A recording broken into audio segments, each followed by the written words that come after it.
Madame, monsieur, bonsoir. Voici les titres de l'actualité de ce samedi 16 juin. Avec tout d'abord cette nouvelle conséquence dramatique des intempéries. Un homme et une femme sont toujours portés disparus 48 heures après l'effondrement d'une route de Corrèze à la suite d'un glissement de terrain. Leur voiture a été retrouvée vide et disloquée aujourd'hui. Un monde virtuel qui fait débat. Second Life connaît un vrai succès depuis quelque temps sur Internet. On y retrouve des partis politiques, des entreprises, mais aussi des vidéos pornographiques. Une association réclame des mesures de protection pour les mineurs. Comment lutter contre l'obésité chez les ados? La question inquiète de plus en plus de familles en France. Un enfant sur 12 est concerné. L'une des réponses passe par l'éducation, apprendre à bien manger, choisir les bons produits. Vous verrez que des recettes aussi simples obtiennent de bons résultats. Après le bac, la fac, l'heure est à la remise des diplômes et la France est en train de vivre une petite révolution avec la mise en place de cérémonies à l'américaine, un acte solennel positif pour les professeurs et pour les élèves. Et puis nous parlerons à la fin de ce journal cinéma avec une actrice que les Français aiment beaucoup, Sandrine Bonner, la présidente du festival de Cabourg, est l'invitée de ce journal et nous la retrouverons tout à l'heure. Mais tout d'abord, vous allez découvrir que la justice prend parfois son temps aux États-Unis. Une justice pour l'histoire. Ainsi, un homme de 71 ans encourt la prison à vie pour des faits qui remontent à 1964. À cette époque-là, l'homme était membre d'une organisation raciste et violente que l'on appelait le Ku Klux Klan. Dans l'État du Mississippi, elle multipliait les exactions à l'encontre de la communauté noire. Reportage Alain de Chalvon. À 71 ans, James Seal pensait pouvoir couler une retraite heureuse de policier. C'est raté. Rattrapé par son passé raciste, celui des années noires du Mississippi, il vient d'être condamné pour un double meurtre commis en 1964. Je remercie le Seigneur d'avoir rendu justice. Je ne pensais jamais voir ça de mon vivant. Toute cette histoire m'a rendu malade. Mais j'ai tenu bon. Dieu merci. Le 2 mai 1964, deux jeunes noirs disparaissent dans ce coin perdu du Mississippi. Plusieurs mois plus tard, on retrouve leur corps dans le fleuve. Très vite, les soupçons se portent sur un policier, James Seal, et son ami Charles Edwards. Tous deux sont connus pour être membres du Ku Klux Klan local, l'organisation raciste qui tient le haut du pavé dans l'État. Seal, sûr de lui, déclare à un enquêteur du FBI « Oui, je l'ai fait, mais je ne vais pas l'admettre, vous devrez le prouver. » Bien vu, on ne prouvera rien. Dans le Mississippi des années 60, tuer un noir, ça n'est pas vraiment un crime. Seal et Edwards sont relâchés. Il faudra la ténacité du frère d'une des victimes pour rouvrir le dossier et la trahison d'Edwards, le co-suspect, le frère du clan, pour confondre Seal. Je veux dire au monde que c'est le peuple du Mississippi qui a parlé aujourd'hui. Les jurés, c'est le peuple. Et enfin, je me sens chez moi au Mississippi. Un verdict historique est perçu comme tel par la population de cette petite ville de Franklin, blancs et noirs confondus. C'était un meurtre, un vrai meurtre. Et c'était la responsabilité du jury de rendre un verdict de culpabilité. Si par miracle, quelqu'un avait été condamné dans les années 60 pour ce double meurtre, ce dont je doute, il n'aurait même pas été en prison, ça aurait été une condamnation uniquement sur le papier. Ainsi, l'État du Mississippi se débarrasse peu à peu de ces fantômes des années 60, de ces violences et de ces crimes racistes impunis.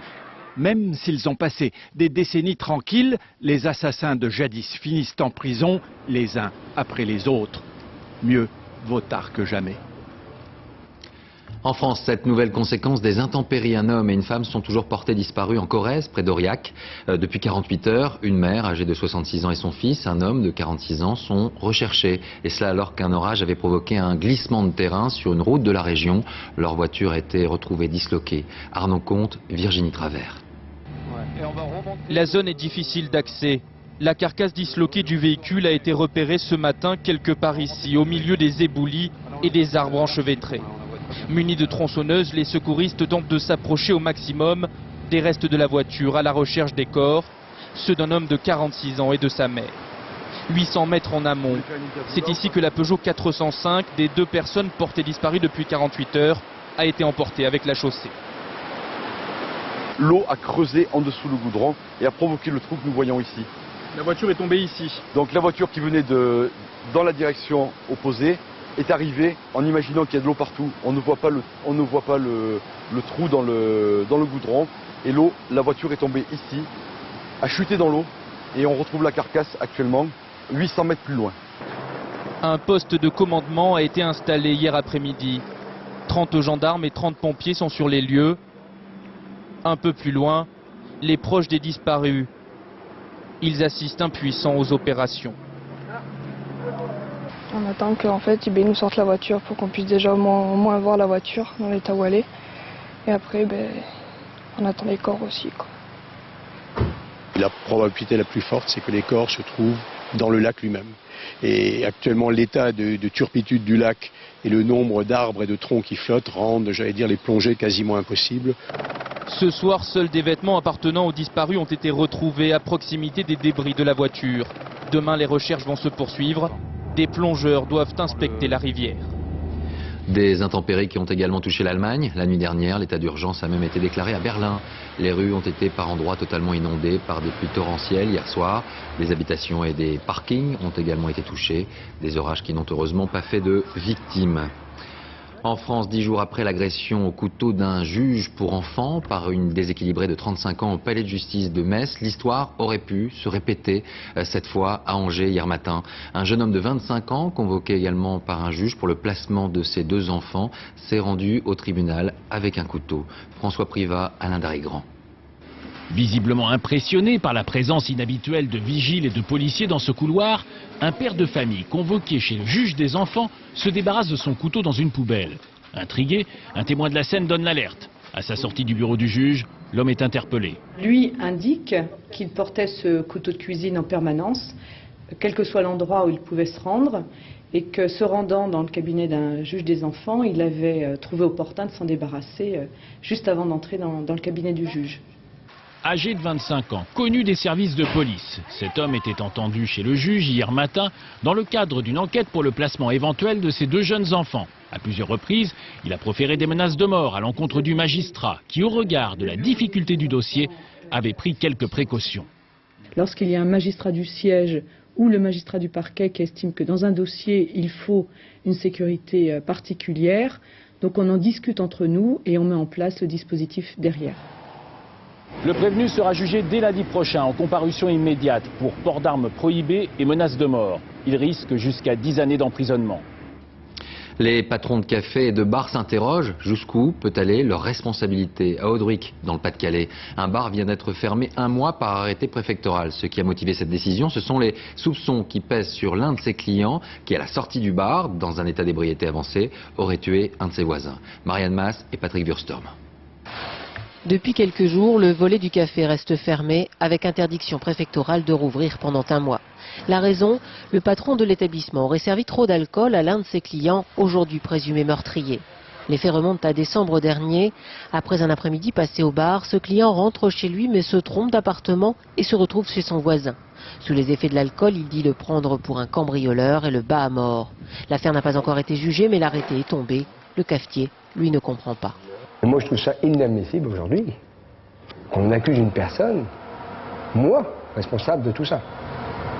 Je tiens pas. Pour le sous-préfet, le cafetier devait faire attention à la quantité d'alcool servi à son client, c'est la loi et c'est écrit noir sur blanc dans tous les débits de boissons.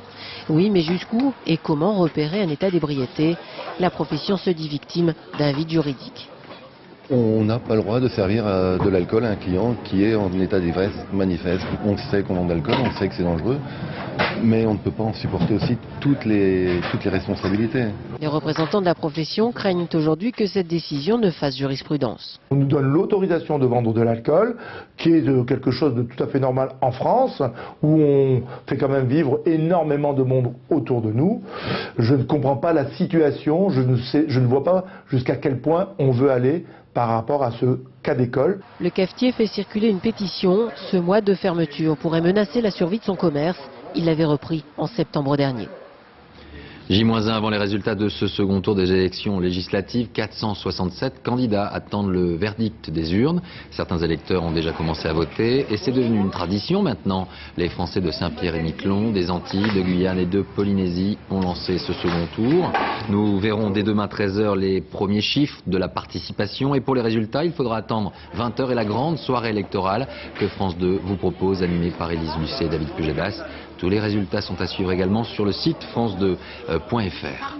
À l'étranger, après une semaine de combat, après la célébration de sa victoire par le Hamas, hier, ce matin, à Gaza, a retrouvé une certaine forme de tranquillité, mais la nouvelle réalité politique est bien là. Les territoires palestiniens sont devenus deux entités dirigées par deux gouvernements différents. Reportage Charles Anderlin et Ofsep Nalbandian. Des miliciens du Fatah appréhendent le vice-président Hamas du Parlement palestinien à Ramallah. Il est bousculé. L'homme sera relâché quelques heures plus tard, sain et sauf. Car depuis Gaza, le Hamas menace. Les dizaines de prisonniers du Fatah qu'il détient feront l'objet de représailles si en Cisjordanie le Fatah de Mahmoud Abbas porte atteinte aux islamistes. Alors, à Hébron par exemple, ces militants du Fatah se sont contentés de lancer des avertissements aux fonctionnaires affiliés au mouvement ennemi. Ils n'ont plus le droit de venir au travail. À Bethléem, où une trentaine d'islamistes du Hamas sont sous les verrous, aucun acte de violence n'est signalé. La vie est normale, ce responsable de la branche armée du Fatah y veille. À Gaza, ce sont des terroristes comme Al-Qaïda en Irak, pas comme nous ici. On a donné l'ordre de ne pas toucher aux membres du Hamas en Cisjordanie. Il n'empêche, les simples citoyens sont inquiets. La famille Ayad passe de longues journées devant sa télévision. Je ressens un sentiment de deuil et je suis en colère. Je n'imaginais pas que des Palestiniens puissent se comporter de cette manière comme le Hamas à Gaza. Ce n'est pas notre culture. Malgré cela, Anton ne se sent pas menacé. Le Hamas a toujours promis de respecter sa religion. En Colombie, l'un des responsables des FARC, Rodrigo Granda, a quitté le pays pour se rendre à Cuba. Il avait été libéré de prison par le gouvernement colombien, et cela à la demande du président de la République, Nicolas Sarkozy, début juin. L'objectif encore et toujours la libération d'Ingrid Betancourt. Et bien ce responsable a aujourd'hui précisé que l'otage franco-colombienne était, je cite, en bonne santé, physiquement et intellectuellement. Parlons Internet maintenant, on peut y retrouver, on le sait, le meilleur comme le pire. L'un des sites les plus fréquentés en ce moment s'appelle Second Life. Il s'agit d'un monde virtuel dans lequel on peut retrouver des magasins, des partis politiques, des entreprises, mais aussi beaucoup trop facilement, vous allez le voir, des images pornographiques. Une association de famille s'en inquiète. Emmanuel Lambert, Marie Cazot. Une connexion à Internet, quelques clics, et mon avatar, mon double virtuel, se téléporte très facilement sur Second Life. Pas besoin de caution particulière, de numéro de carte bleue par exemple, je peux même mentir sur mon âge. Et voilà, un monde parallèle, féerique, en 3 dimensions. Mais en fouillant un peu, on retrouve les mêmes travers que sur Internet, des lieux dédiés à la pornographie virtuelle, mais aussi des salons où l'on peut visionner gratuitement de vrais films X. Une association attaque en justice l'éditeur du site. Ce que Famille de France souhaite, c'est qu'il y ait des mesures qui soient mises en place pour que les mineurs n'aient plus accès à cette zone adulte de Second Life. Et que les mineurs n'aient plus accès, par exemple au niveau sexuel, à des majeurs dans Second Life. Car ici, tout est basé sur les rencontres. Derrière chaque personnage se cache un internaute. Second Life est un forum de discussion gigantesque, pensé par des adultes, pour des adultes. C'est un web en 3 dimensions. Et clairement, on y retrouve exactement ce qu'on retrouve sur le web aujourd'hui. Après, il ne faut pas se leurrer. Celui qui cherche vraiment du contenu adulte, il en trouvera. D'autant plus que Second Life est un jeu uniquement réservé aux adultes. Michael Stora a lui aussi son personnage numérique. Ce psychologue a déjà soigné 2 de ses patients grâce à Second Life. Mais pour lui, les enfants n'ont absolument rien à faire dans cet univers virtuel. L'impact face à des images d'une perversion, d'une pornographie perverse est choquante. Ça ne veut pas dire pour cela, voire sidérante, ça ne veut pas dire pour cela qu'il y aura après un effondrement ou un passage à l'acte. Il est évident qu'il faut protéger les enfants, mais ce que je tente de dire à nouveau, c'est que les premiers à protéger les enfants, ce sont avant tout les parents. Second Life connaît un succès planétaire exponentiel. On y trouve des partis politiques, des marques, des universités comme Harvard. Le meilleur cohabite avec le pire. Plus de 7 millions de personnes du monde entier y sont régulièrement connectées. Comment lutter au mieux contre l'obésité chez les adolescents? En France, un enfant sur 12 est concerné. Tout le monde s'accorde à dire que les parents ont un rôle essentiel à jouer. Seulement, parfois, ils démissionnent ou les ados ne les écoutent plus. Alors, des structures reprennent la main pour inculquer ces nouvelles règles de vie. C'est le cas de l'Institut Saint-Pierre dans le Languedoc-Roussillon. Reportage Hélène Vergne, Françoise Mazou. Ce sont aujourd'hui les meilleurs amis du monde. Depuis 2 mois, Meryl, Mélanie et Romane partagent une chambre à l'Institut Saint-Pierre. 3 adolescentes hospitalisées pour un même objectif, perdre du poids. J'ai pas honte de moi en fait, j'ai pas honte de mes formes, mais c'est vrai que c'est par rapport à la santé. Quand on voit que ça fait 5 ans que je faisais plus de sport du tout à cause de mes genoux, de mes jambes. J'étais souvent beaucoup essoufflée à chaque effort, donc c'est vrai que... La plupart de ces jeunes ont des problèmes d'articulation liés à leur poids. Alors en cours de hip-hop, on renoue avec son corps tout en douceur et avec son image. Un effort physique, mais pas seulement. J'ai appris à bien avoir des habitudes saines, à bien manger, à bien dormir, à faire du sport. Avant, j'avais un mal-être à faire du sport parce que j'avais du mal et tout ça. Maintenant, franchement, je me sens à l'aise. En Languedoc-Roussillon, 17% des enfants sont obèses. Dans cet institut, les adolescents sont hospitalisés pour 3 mois. Maths, français, sport, diététique, entretien avec un psychologue. La prise en charge est multiple autour d'une maladie aux causes complexes. C'est surtout trop d'apports caloriques et moins de dépenses énergétiques. Et tout ceci régulé par des facteurs de stress, liés aux conflits intrafamiliaux, également quelquefois aux conflits et aux difficultés scolaires. Un des piliers de l'enseignement, c'est la pratique. Comment apprendre à cuisiner bon et sain tout en se faisant plaisir. C'est un rééquilibrage en fait. On diminue ce qui était en trop et on augmente ce qui manquait. Ça c'est comme si je réapprenais à manger parce que je découvre plein de choses que je connaissais pas. C'est vachement bon. Ces recettes équilibrées, ils devront les mettre en pratique à la maison avec leurs parents. L'implication de la famille demeure une clé essentielle de la réussite. L'année scolaire touche à sa fin, l'heure est donc bientôt à la remise des diplômes. Si la tradition anglo-saxonne prévoit professeur en toge et lancer de chapeau, en France, ce moment clé de la vie étudiante n'est marqué par aucune cérémonie. Mais les choses sont en train d'évoluer, comme ici à la faculté de Jussieu à Paris. Édouard Bergeon, Jean-Marc Nouknouk. L'apparence peut être trompeuse. Ce ne sont pas des juges, ce sont des professeurs d'université vêtus de la toge, la robe académique.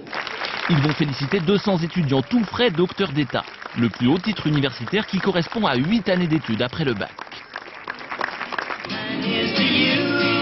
Ces cérémonies de remise de diplôme sont une tradition en Angleterre et ici, aux États-Unis. En France, depuis mai 68, on les avait remisées au placard. Nathalie Rochefort, 29 ans, fait partie de la promotion de l'année écoulée. Cette cérémonie, c'est la récompense après une soutenance de thèse stressante. On termine la soutenance, on part et puis ensuite on voit l'administration pour les papiers quoi. Mais cette cérémonie c'est une manière justement de terminer en beauté. Et vient le moment de la remise du diplôme devant son fiancé. J'ai travaillé sur le système visuel et plus précisément sur le transfert d'un hémisphère cérébral à un autre. Diplôme, écharpe et médaille, Nathalie est proclamée solennellement docteur S-Sciences. Vous êtes fier, monsieur? Très fier, merci beaucoup. Je suis moi-même de la profession, alors ça fait plaisir des dizaines d'années après de voir la fille qui est docteur après le papa. En retrouvant son apparat traditionnel, l'université vise un objectif très actuel.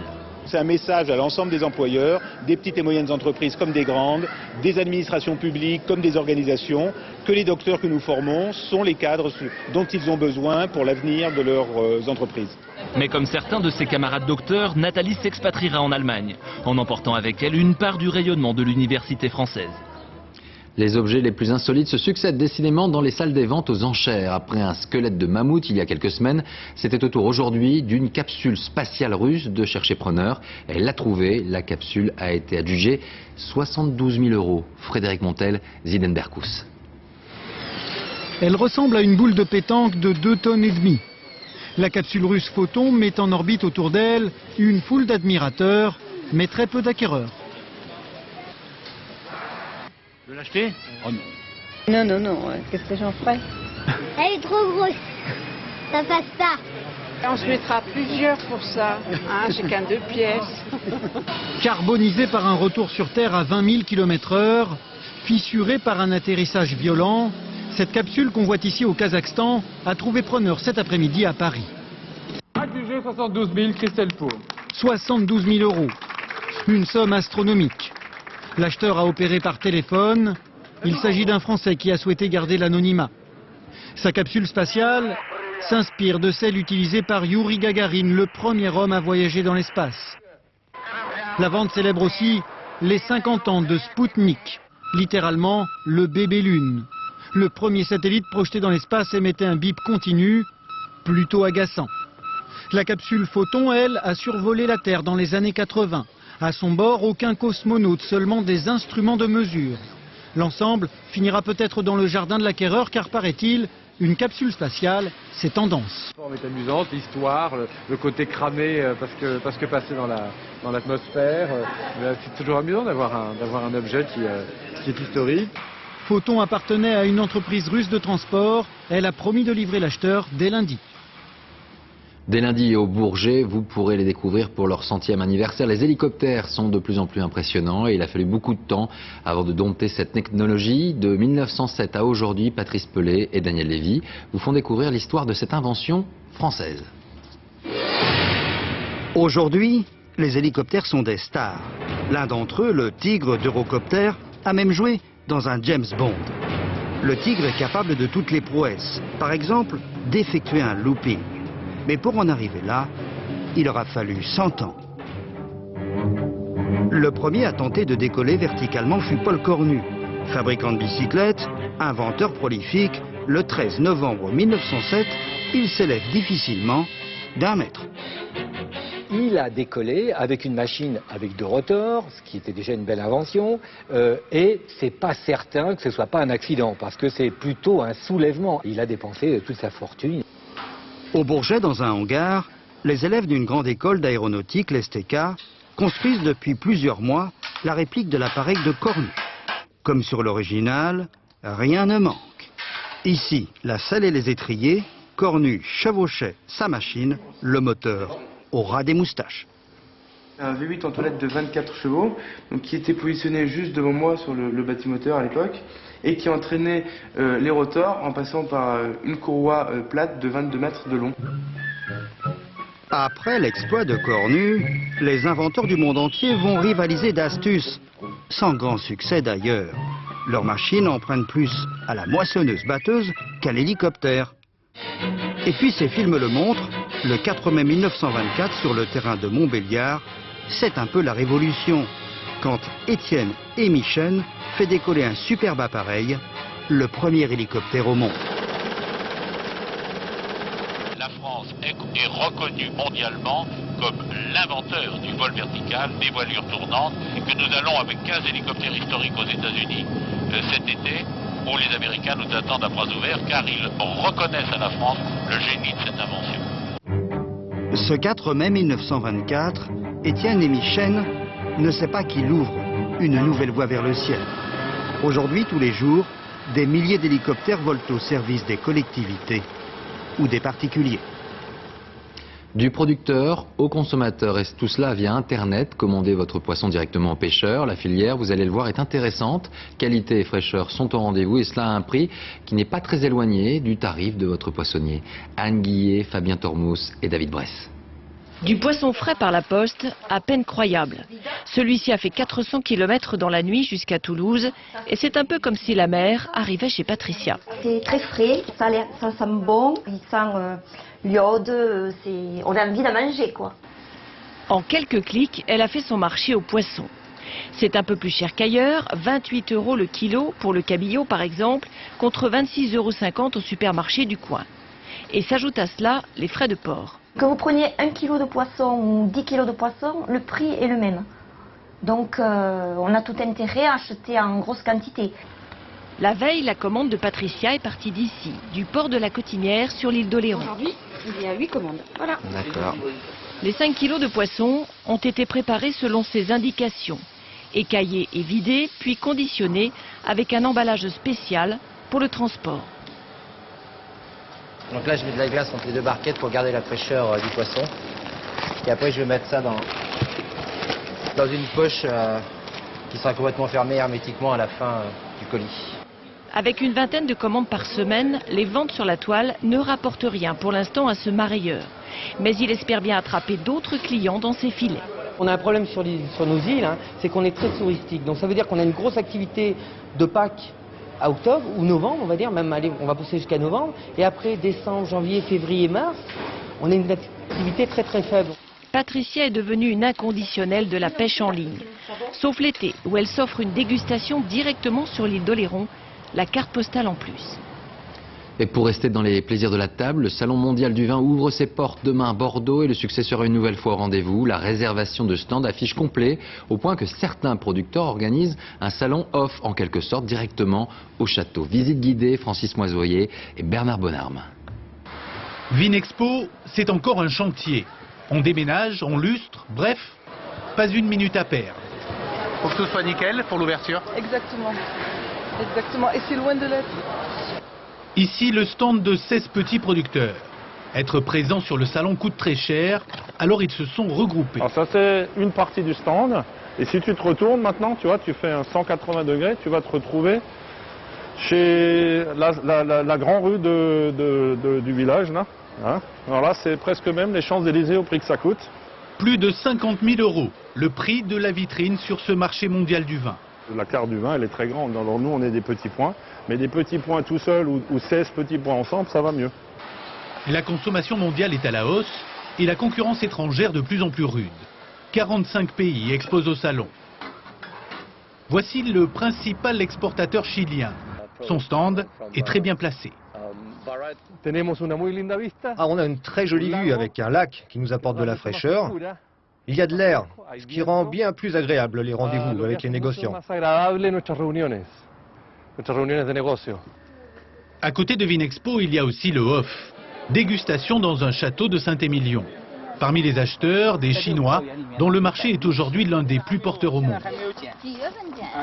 On sait ici c'est un très bon produit. Alors, cette fois, on vient, notre objectif, c'est choisir notre vin. Quelques heures avant l'ouverture de Vinexpo, Bordeaux est déjà le carrefour international du vin. Sport avec un week-end multidiscipline, du tennis sur herbe, une course au Mans qui dure toujours 24 heures et un Dauphiné pas encore libéré mais qui touche à sa fin. Tour d'horizon, Florent Gautreau.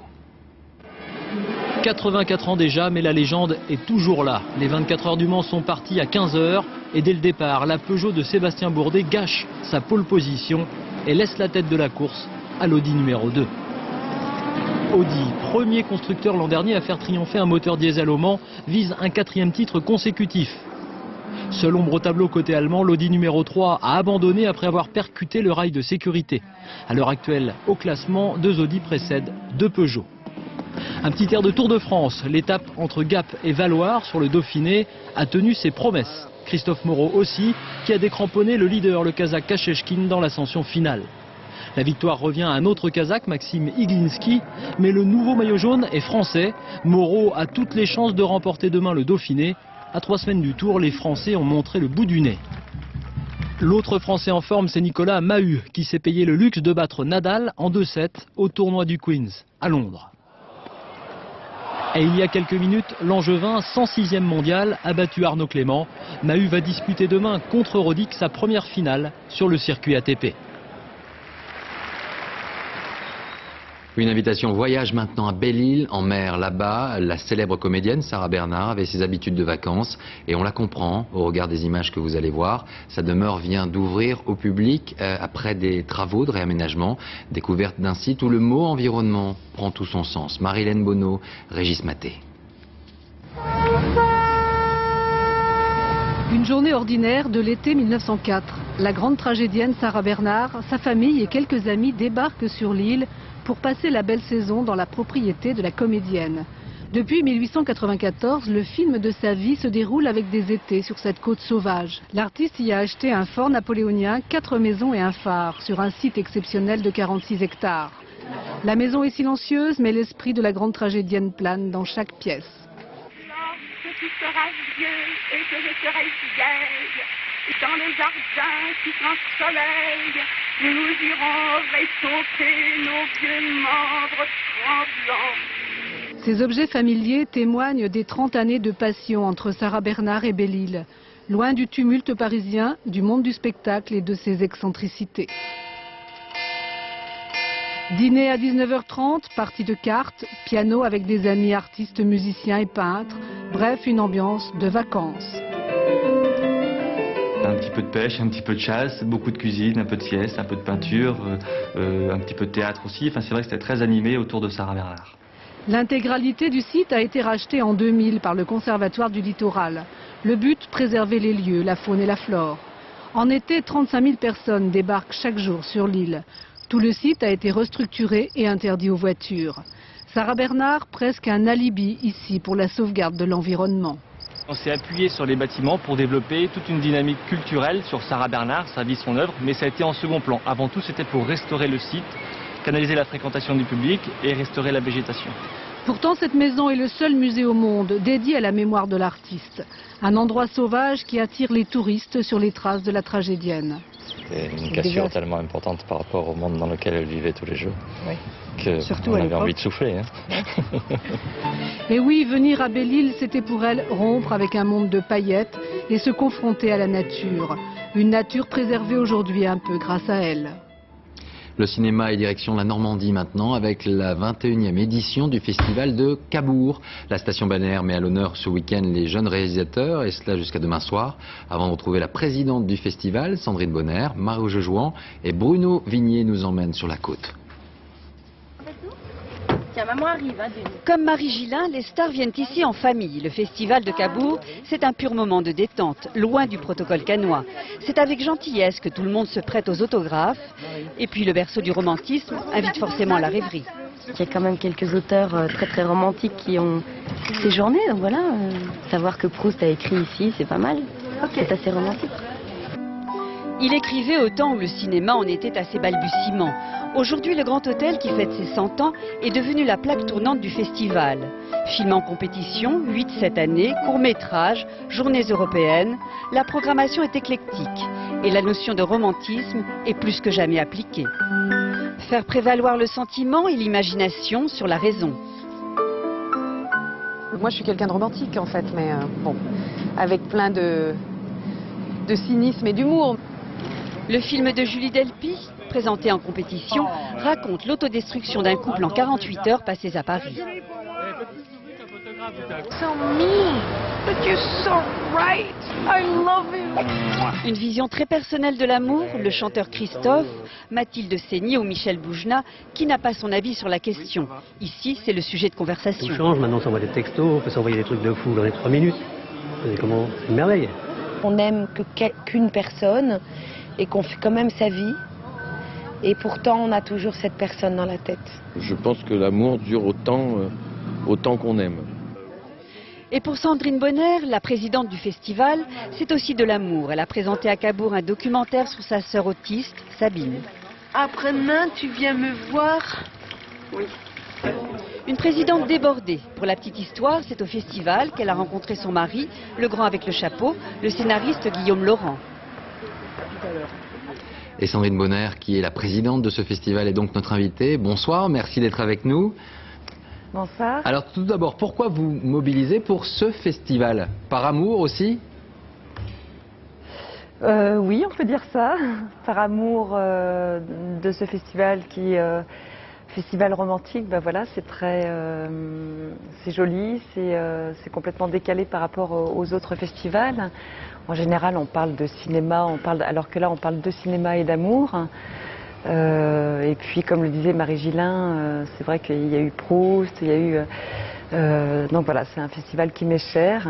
Et alors, il arrive juste après Cannes et son côté paillettes. On est très loin de cette ambiance et de cette atmosphère. C'est beaucoup plus familial, je crois. Oui, c'est beaucoup plus familial. Il y a une fidélité auprès des gens, des invités. Donc il y a ceux qui étaient là il y a plusieurs années, qui reviennent, plus les nouveaux. On vient avec les enfants. Au niveau de la presse, il n'y a pas de traquage au niveau de la famille. On ne va pas se retrouver avec les enfants dans les journaux. Moins de folie. On vient vraiment en confiance. Une question sur... Moins de folie, vous dites? Oui, moins de folie en fait. qu'à Cannes. C'est pas tout à fait la même folie. Enfin, c'est très respectueux en tout cas. Une question sur le cinéma français qui est en petite forme en ce moment. Qu'est-ce qui lui manque, selon vous, pour être plus populaire ? Alors moi je suis assez partagée parce qu'il y a quand même des films qui ont eu beaucoup de succès comme La Môme. Le film aussi d'Éric Lartigot qui s'appelle Prête-moi ta main. Et, ce sont des films qui ont fait beaucoup d'entrées. Et puis parallèlement à ça, il y a aussi des films, ce qu'on appelle les films d'auteur, plus confidentiels. Et, alors ce qui manque, je pense que pour certains films, effectivement je pense que c'est un problème de scénario. Et puis en même temps, ça fait des années qu'on dit que le cinéma français se porte pas bien et c'est pas tout à fait vrai. C'est pas, je crois que le cinéma depuis toujours, voilà, il y a des films qui sont extrêmement populaires, d'autres qui sont pour des cinéphiles. Et en tout cas, on a une variété de films en France. Formidable, et puis l'auteur est libre, on n'a pas ce qu'on appelle le final cut où c'est les studios qui décident pour les films. On est quand même très libre sur un plan artistique avec tout ce que ça comporte. Une grande liberté. C'est à la fois formidable et puis une grande liberté, oui. Vous avez présenté cet après-midi lors de ce rendez-vous un documentaire très important pour vous, très personnel, sur votre sœur qui est autiste. Qu'avez-vous ressenti lors de cette présentation ? J'étais extrêmement émue, et très émue aussi parce que ma maman habite à 3 km d'ici. Elle n'a pas encore vu le film et on fait une projection la semaine prochaine ensemble, toute la famille. Alors c'est à la fois très particulier de montrer le film à des gens qui sont entre guillemets pas tout à fait, enfin pas directement concernés. Et avec une maman qui est proche d'ici, qui habite Houlgat. Et alors, j'ai pas assisté à la projection. Autant à Cannes, je suis restée à voir le film et c'était très émouvant. Là, malheureusement, à Cabourg, je l'ai juste présenté et ensuite j'avais plein de choses à faire, donc je suis pas restée. Donc, j'ai pas eu la réaction des gens. Mais en tout cas, ce qui est sûr, c'est que ce film m'est cher pour plein de raisons. C'est bien sûr un portrait de ma sœur, mais c'est la raison principale, c'est pour parler de la prise en charge. Du peu de prise en charge en France et je trouve ça totalement aberrant dans un pays dans lequel, en tout cas un pays qui a quand même des moyens et je pense qu'il faut que les choses changent. Et le but de ce film, c'est pour sensibiliser les gens, le regard des gens sur le handicap et aussi d'essayer de faire bouger un peu les pouvoirs publics. Alors c'est un documentaire qui sera diffusé en septembre sur France 3 et vous êtes également, je le rappelle, marraine d'une association importante justement, Cinéma Différence, qui est présente lors de ce festival. Merci beaucoup Sandrine Bonner, merci. C'est la fin de ce journal, merci de l'avoir suivi. Tout de suite la météo, Nathalie Riouet, 20h50, les années bonheur, un voyage dans les années 70 présenté par Patrick Sébastien. Je vous retrouve demain dès 13h, très belle soirée à vous sur France 2.